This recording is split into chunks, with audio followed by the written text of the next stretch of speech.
Hello everyone, সবাই কেমন আছো? আশা করি সবাই ভালো আছো আর আমিও খুব ভালো আছি।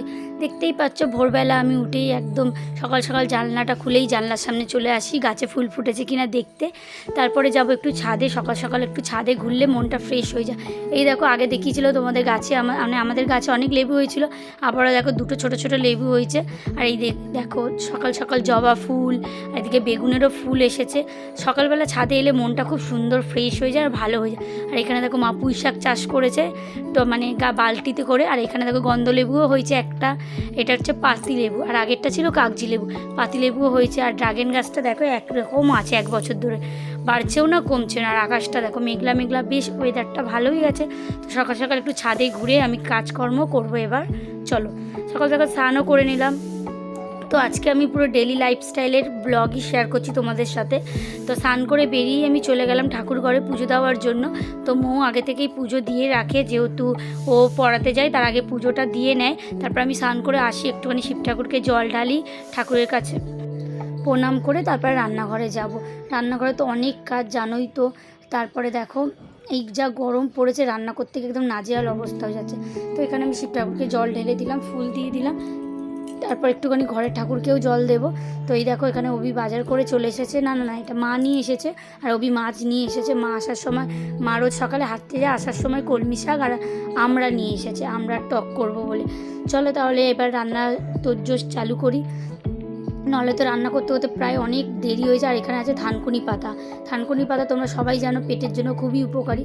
আর এখানে অভি আজকে এনেছে ইলিশ মাছ, সেটারই আমি ভাপা করব। তোমরা কিভাবে ভাপা করো জানি না, আমরা তো ভাতের মধ্যে, স্পেশালি ভাতের মধ্যে সব কিছু মিশিয়ে দিয়ে দিই, মানে ভাতটার মধ্যে ঢোকাই, আর একটা হচ্ছে কড়ার মধ্যে করি, টিফিন বক্সে আমাদের বাড়িতে হয় না।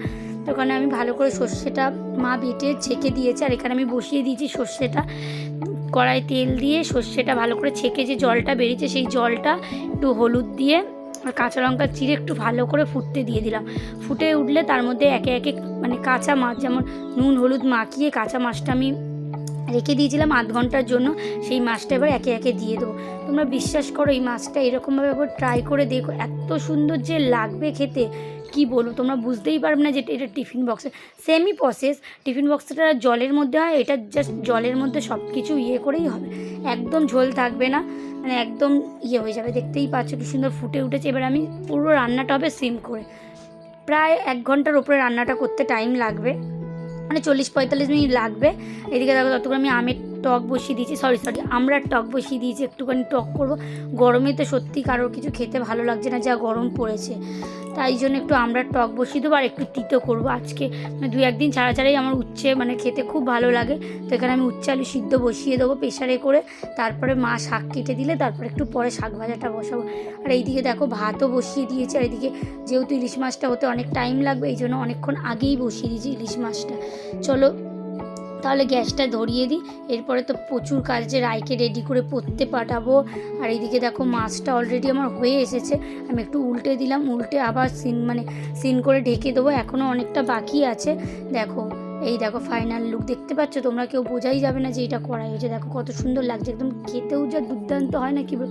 আর মাছটা পুরো একদম তুলোর মতো নরম সফট হয়। আর এদিকে ভাতও বসিয়ে দিয়েছিলাম, দেখো ভাতও ফুটে গেছে, এবার ভাতটা আমি নামিয়ে নেবো। আর কাল আমাদের বাড়িতে আমার দাদার ছেলেমেয়েরা আসবে, তো ওরা থাকবে কয়েকদিন, গরমের ছুটি পড়ে গেছে, পিসি বাড়িতে আসবে। তো এখানে আমি আরও কাতলা মাছ এনেছিলাম, সেটারই কালিয়া হবে। এটা আমি রান্না করবো না, এটা বাবা রান্না করবে। চলো আমি মাছগুলো একে একে ভেজে দিই, তারপরে আজকে মাছটা বাবা রান্না করবে। একটা জিনিস জানো তো, ফেসবুকে কাজ করতে এসে বুঝেছি এখানে প্রচুর হিংসা। মানুষ তোমার ভিডিও দেখবে, লাইক করবে না, শেয়ার করবে না, শেয়ার কথা বাদই দাও, একটা কমেন্টও করবে না। মানে এই ডিজিটাল যুগে হিংসা প্রচুর।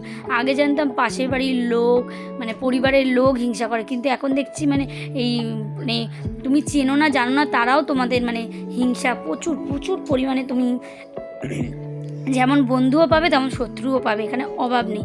তো এখানে মা সুন্দর করে শাকগুলো কেটে দিচ্ছে। আর কি বলো তো, মানে এখন দেখছি ফেসবুকে কাজ করতে করতে মানে নিজের অভিজ্ঞতা লোক শেয়ার করার থেকে মানে অন্যের অভিজ্ঞতা বেশি শেয়ার করে। যেমন ধরো আমি একটা কিছু করলাম, পরের দিনই দেখছি সেই মানে ভিডিওটা কপি হয়ে যাচ্ছে, এটা তো ঠিক না। আমি তো আজ প্রায় 3-4 বছর ধরে ফেসবুকে কাজ করছি, আজ পর্যন্ত খুবই কম হয়তো আরও মানে খুব কম হয়তো ইন্সপায়ার হয়ে কারোর ভিডিও থেকে ইয়ে করে মানে কপি করি, কিন্তু আজকাল প্রায় দেখছি মানুষ কপি করে। যাই হোক, রান্নাটা ওইদিকে বসিয়ে দিয়েছি, রান্না করতে করতে চলে এসেছে আমার পার্সেল দাদা। জানি না কি পার্সেল আছে, চলো দেখি। পার্সেল দাদা এসে গেছে, চলো পার্সেলটা তুলে নিই। এদিকে জামা কাপড়গুলো একটুখানি উল্টে পাল্টে দিলাম। মেঘের যা অবস্থা, কখনো জোরে মেঘ আসছে, কখনো বৃষ্টি আসছে, মানে রোদ উঠছে। চলো পার্সেলে কি অর্ডার করেছিলাম আমার মনে নেই, তো তোমাদের সাথে পরে শেয়ার করবো। রান্না করতে করতে প্রচুর ঘেমে গেছি, দেখতেই পাচ্ছ। আর এদিকে দেখো মাছটা ভালো করে কষানো হয়ে গেছে, মানে এটা বাবা রান্না করছে, আমি থেকে থেকে সে ভিডিও করছি আর ঘরের কাজ করছি। বাবা আগেই আলুটা ভেজে নিয়েছিল। আর এইদিকে শাক ভাজাটাও আমার বসে গেছে, দেখতেই পাচ্ছ শাক ভাজাটা অলমোস্ট হয়ে এসেছে। আমার প্রচণ্ড শরীর খারাপ, ঠান্ডা লেগেছে, গলায় ব্যথা, এই জন্য ভয়েসটা ইগনোর করো। আর এইদিকে আজকে মা নিরামিষ খাবে, এই জন্য মায়ের জন্য শাক ভাজা আর ধোকার ডালনা হবে। দেখো ধোকাগুলো লাল লাল করে ভেজে নেওয়া হয়েছে, আর একে একে এখানে জিরে ফোড়ন আর আলু ভেজে মানে নর্মালি যেমন হালকা করে ঝোল করা হবে। চলো তাহলে শেয়ার করি তোমাদের সাথে আজকে আমি সব কী রান্না করলাম। এদিকে কালিয়া অলমোস্ট রেডি হয়ে গেছে। ভিডিওটা অবশ্যই ভালো লাগলে একটা লাইক করে দিও, কমেন্ট করে দিও।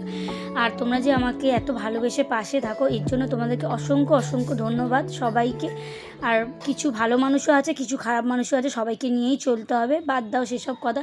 তো দেখতেই পাচ্ছ এখানে সাদা সাদা গরম গরম ভাত, উচ্ছে আলু সিদ্ধ, আর আছে এখানে এই যে ধোকার তরকারি মায়ের জন্য, এটা মা খাবে। এখানে আছে শাক ভাজা, আছে আমড়ার টক, আর এখানে আছে ইলিশ মাছের ভাপা, মানে সর্ষে যেটা করেছিলাম। আর এটা হচ্ছে কালিয়া, কাতলা কালিয়া। এই ছিল আজকের রেসিপি। আর চলো রান্না করার পরেও তো মেয়েদের প্রচুর কাজ থাকে, সেগুলো তো সারতে হবে। এখানে আমি গ্যাস মেজে পরিষ্কার করে নিচ্ছি, এদিকে বাসনও মাজবো, সব কিছু করে টোরে আবার একবার স্নান করবো, তারপরে মেয়ে আসবে টিউশনি থেকে, সবাই মিলে একসাথে খাওয়া দাওয়া করবো। তো এইদিকে আমার অলমোস্ট হয়ে গেছে বাসন মাজা, সেগুলো ধুয়ে নিই। ভিডিওটা একটুখানি ছিল, ভালো লাগলে লাইক করে দিও। Thank you for watching, tata.